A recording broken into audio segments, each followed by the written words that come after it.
I'm a 23-year-old woman, and my journey truly began when I left home for college at 18.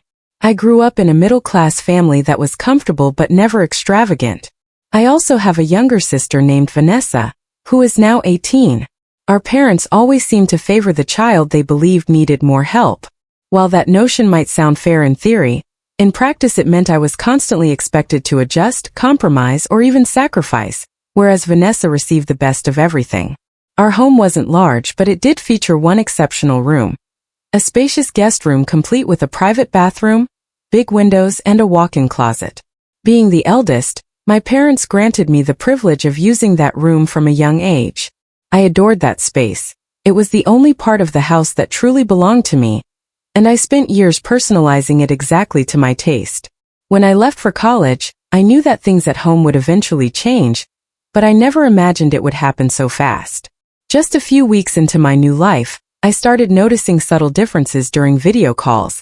The background revealed that my old room, once closed off, was now wide open. Then one day, while scrolling through social media, I stumbled upon a video Vanessa had posted. She was proudly showing off a revamped version of my room. The setup, decorations, and furniture were all there, though my personal belongings were missing. Yet she acted as if the space had always been hers. I had been gone for less than a month when I called home, expecting at least a conversation about the changes. Instead, my parents dismissed my concerns, insisting that since I no longer lived there, it wasn't my business. They explained that the house needed to be organized for those who were actually living in it. When I asked why I hadn't been informed, they replied that it wasn't a big deal. My childhood room had been cleared out, my things packed into the attic, and the space was simply handed over to Vanessa, as if I had never existed. Naturally, I felt frustrated, but I was also embarking on a new life at college, so I tried to let it go. I had planned to visit home regularly, but gradually I began to feel like a stranger in my own house. Even during the holidays, every return felt increasingly foreign. The first time I visited, I discovered that all my personal items, my books, old journals, and sentimental treasures, had been carelessly boxed up. Vanessa hadn't just moved into the room. She had completely taken over. It wasn't merely about the physical space either. Her attitude had shifted dramatically. Where once she was simply an irritating younger sister, now she acted as if I were an outsider. She roamed around the room as though it had always belonged to her, disregarding all the years I'd spent there. When I mentioned how unsettling it felt, my parents laughed it off, saying I was being dramatic because I was an adult now and needed to let it go. I never expected them to kick Vanessa out, but I did hope they'd at least acknowledge that it was wrong to erase my presence from the house. Instead, they treated it as if everything were normal. The breaking point came during one of my final visits before I emotionally detached. One holiday, while sitting in the living room, I overheard Vanessa talking with her friends in what used to be my room. She was laughing about how I was now nothing more than a guest. That moment made everything clear. It wasn't just that my room was gone. It was that my place in the family had changed. I no longer felt like an essential part of the household. I was merely someone who stopped by occasionally. After that, I stopped trying to fight the situation. I still called and kept in touch, but I was emotionally checked out. I focused on my college studies, worked part-time to cover my expenses, and built my independence, all while Vanessa continued to glide through high school without a care about money, housing, or the future. By the time I graduated, I had secured a stable job and was proud of having made it on my own. Meanwhile, Vanessa was in her senior year of high school, dreaming of an expensive private university education. Our parents had always promised to cover her tuition, but from the little things I overheard, it was becoming clear that the financial situation wasn't as secure as they had hoped. I hadn't planned to get involved, yet I could see where this was headed. Our parents had always sacrificed for Vanessa, even if it meant overlooking my needs, and if they were struggling to fund her dream school, I knew they'd soon be seeking alternative solutions. Now, as the successful older sister with a steady income, I sensed I knew exactly what that solution should be. I wasn't bitter about the past. I had moved on and built my own life, leaving the resentment behind. But as I listened to Vanessa boast about her future with unwavering confidence that everything would be handed to her as always, I realized that this time, the power was in my hands. A year later, life was going well for me. I had moved to a major city for my job, lived comfortably, and rarely thought about home. Meanwhile, Vanessa was finishing high school, still riding the wave of entitlement she had been raised on. She fixated on a private university, one of those costly institutions that promised a prestigious college experience, and bragged constantly to her friends about how she was destined for that top-tier school, while others had to settle for state universities. Back home, reality was beginning to take its toll on my parents. They had always vowed to pay for Vanessa's college, but they had severely underestimated the expenses. Tuition alone exceeded their expectations, and that didn't even include housing, meal plans, or other fees. They started cutting back on little luxuries and grumbling about the bills, yet Vanessa remained completely oblivious, assuming money would just magically appear when needed. Then, out of the blue, I received a call from my parents. They were clearly stressed, explaining that they were a bit short for Vanessa's tuition and asking if I could help out. It wasn't presented as a demand, just a favor to ease Vanessa's financial worries during school. I was caught off guard. During my own college days, no one had offered such help. I had worked part-time, applied for scholarships, and taken out student loans just to get by. Suddenly, I was being asked to step in. I played dumb and asked how much they needed, expecting a modest sum. Instead, they revealed they were short by an entire year's tuition, an astronomical amount, more than I had earned in my first year after college. They assumed that since I was now successful, I could simply cover the gap. Almost immediately, they began guilt-tripping me, insisting that family supports family, and that Vanessa deserved the best opportunities. Since I was in a good position now, why wouldn't I help? They even compared our circumstances, remarking that while I had achieved everything on my own, my journey would have been much easier if someone had helped me. Although there was some truth to that, it didn't change the fact that no one had ever stepped in for me. Meanwhile, Vanessa remained completely unaware of these conversations, confidently discussing her dream school as if it were already a done deal. When a mutual acquaintance asked how she was funding her education, she casually mentioned that family helps family and that I was doing well, implying strongly that I'd come through, even if she never outright said it. I only found out about this implication when a mutual friend reached out, gushing about how lucky Vanessa was to have a sister willing to pay for everything. That was the moment I decided to stop being polite.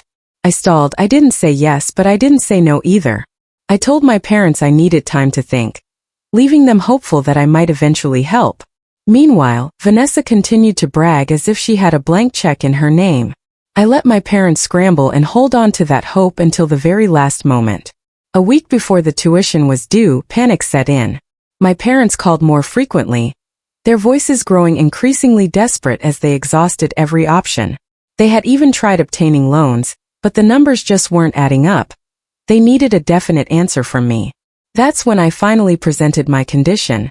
I would only contribute if Vanessa agreed to transfer to a more affordable school closer to home. The moment I spoke, I sensed a heavy silence on the other end of the call. My parents were stunned. They had expected me to either pay without question or refuse outright, but they hadn't anticipated this stipulation. Vanessa completely lost her composure. She flatly rejected the idea of attending a different school. She had long boasted about her destiny at a prestigious university, and the thought of anything less was utterly unacceptable. My parents tried to persuade me, arguing that she would be miserable and that I was being unfair given all her hard work. But I stood my ground. I made it clear, if Vanessa chose the more affordable school, I might contribute a modest amount. If she insisted on the expensive option, it would be solely on her. Once I put the decision in their hands, the responsibility shifted. I wasn't saying no, I was offering a solution, and they were the ones rejecting it. I watched as the desperation in my parents grew. Those who had never struggled for me were now considering massive loans they'd never even contemplated for my education. For Vanessa, who had never faced a real consequence before, it was the first time she realized that money wouldn't simply appear when she wanted it. As the deadline crept closer, the reality became undeniable. My parents couldn't make the numbers work, leaving Vanessa with no choice but to enroll in a cheaper state school, the very one she had mocked just months earlier. The resentment in her voice was clear when she announced it to her friends.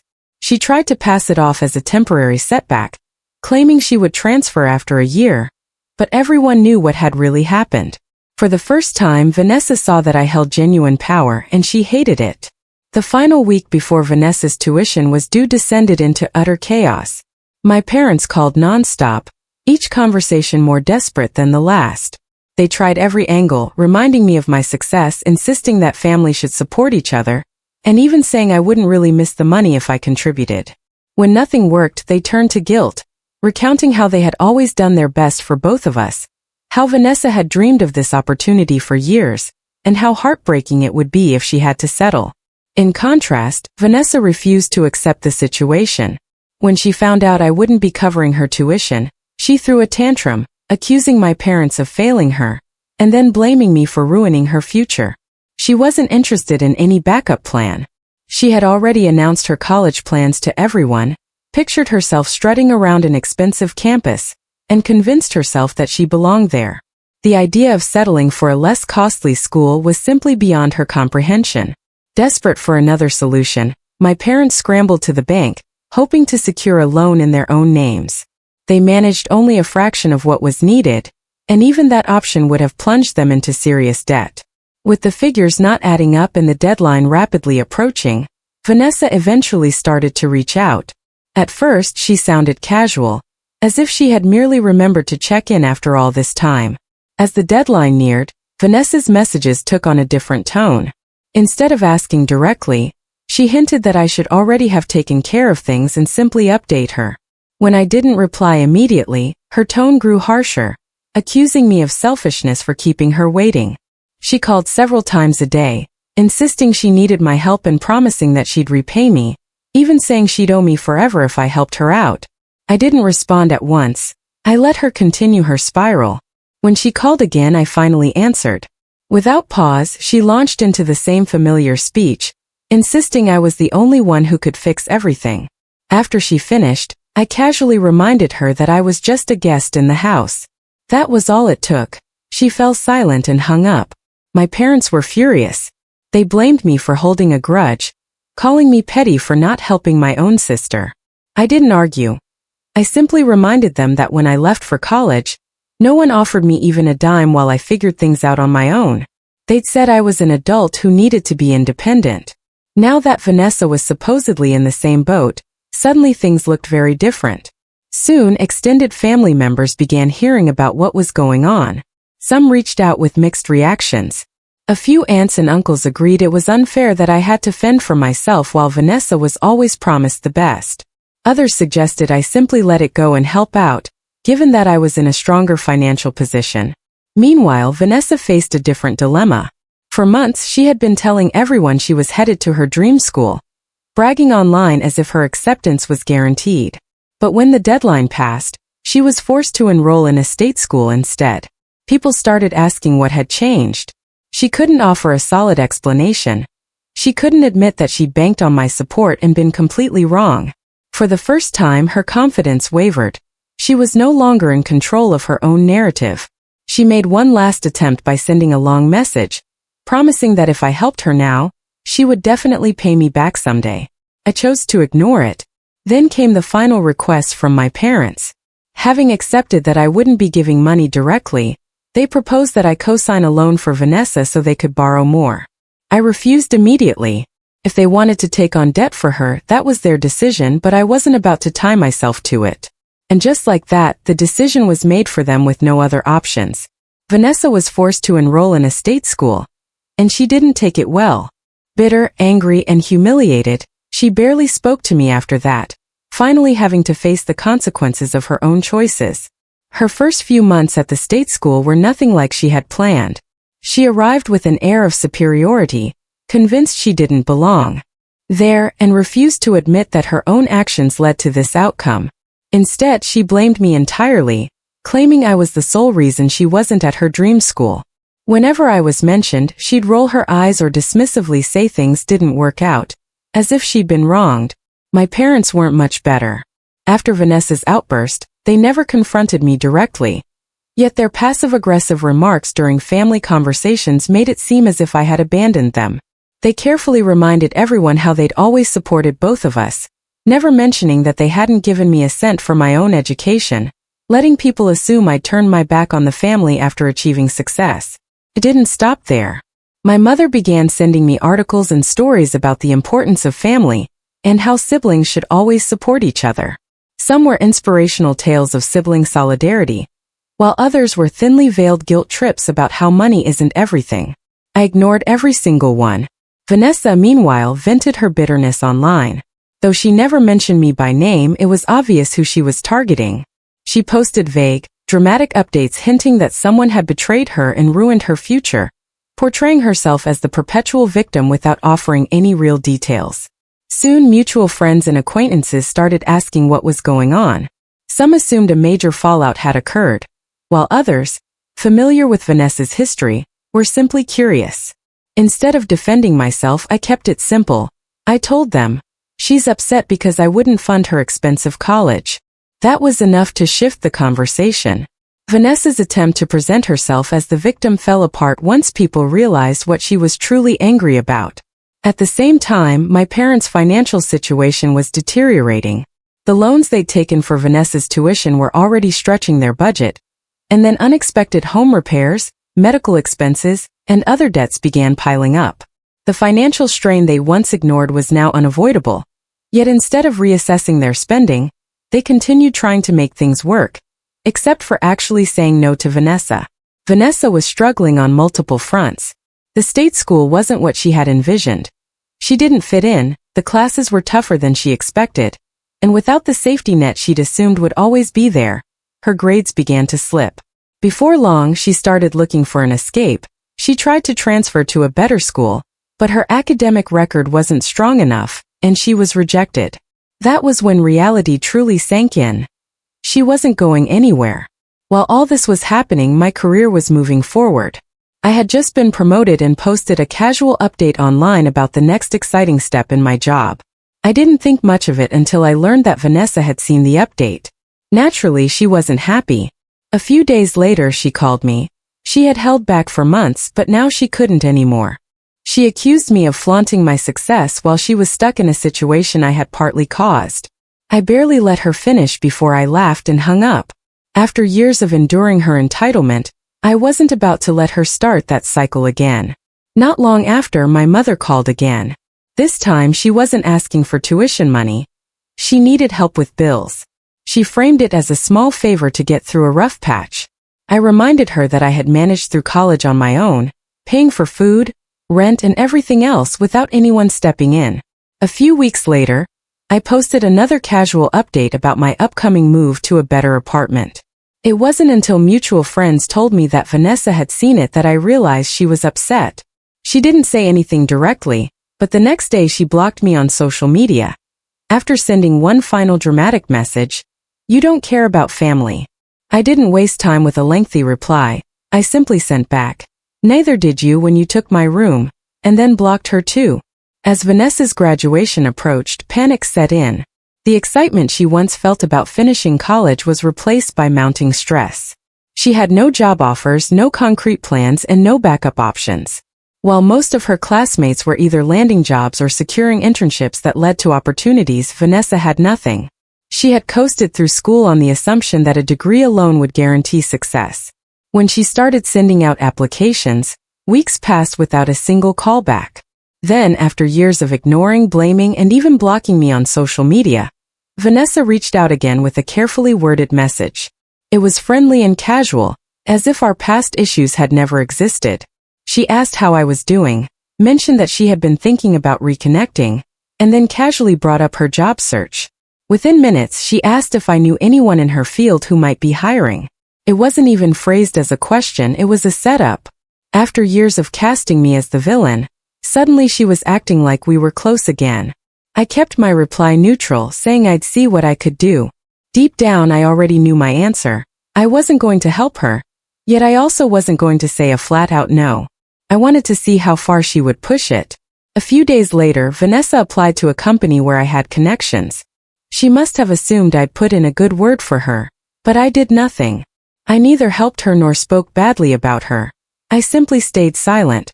Vanessa walked into the interview with a false sense of confidence, assuming I'd already paved the way. But when the interviewer pressed her on industry knowledge, her weaknesses were laid bare. She stumbled over specifics, dodged direct questions, and tossed around buzzwords without substance.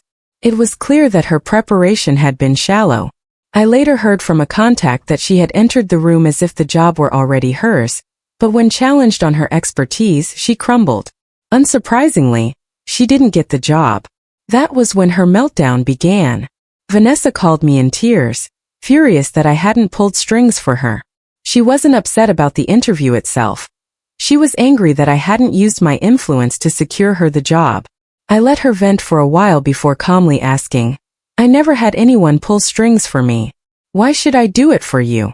The silence on the other end was almost satisfying. Soon after, my parents got involved. They called and scolded me for supposedly sabotaging Vanessa's chances. I didn't argue. I simply pointed out that if she wasn't qualified, no amount of string pulling would have helped her. That ended the conversation quickly. Not long after, they invited me over for dinner. I sensed something was off, but I went anyway. As soon as I sat down, they brought up Vanessa's job struggles again, clearly trying to guilt me into helping her. It wasn't a friendly dinner. It felt like an ambush. I didn't stay long. Meanwhile, word got out that Vanessa hadn't managed to land a job. Some of her former high school friends, the same ones she once looked down on, found it amusing. They had all attended the same state school, worked hard, and were now employed while Vanessa was still stuck. She tried to explain that she was taking her time to find the right fit, but people weren't buying it. For the first time, Vanessa was truly alone. She had burned too many bridges, relied on too many empty promises, and assumed there would always be someone to catch her when she fell. In a final desperate move, she called me one last time, leaving a long dramatic voicemail. I didn't listen to most of it. I blocked her number immediately. That was the moment it finally hit her. There was no backup plan. I wasn't going to swoop in and save her. She was on her own. Then out of nowhere, Vanessa reached out again. This time her tone was unexpectedly pleasant. She reminisced about childhood memories, asked about my job, and made small talk about topics she'd never cared about before. I let her talk, and halfway through the conversation she finally revealed her true reason for calling. She said she needed a fresh start and was looking for a temporary place to stay, just until she could find a job, and claimed it would be good for both of us. I paused for a few seconds before replying, "I don't think that would be good for either of us." She didn't argue. She simply left the message on read. A few days later, a coworker mentioned that Vanessa had started posting vague, passive-aggressive messages online, bitter rants about fake successful people, and how some never remember where they come from. She wasn't subtle, and instead of garnering sympathy, people found her posts pathetic. Some coworkers even laughed, recognizing she was trying and failing to take a shot at me. After that, she disappeared from social media. No more posts, no more feigned confidence. With no job, no help, and no reputation to defend, Vanessa was finally forced to face the full consequences of every decision she had made. She had spent years expecting things to be handed to her, but now there was no one left to give her anything. I didn't dwell on it. I moved forward, focusing on my career, my life, and the things that truly mattered. Vanessa had spent years making sure I knew I wasn't welcome in her space, but now she was the one with nowhere to go.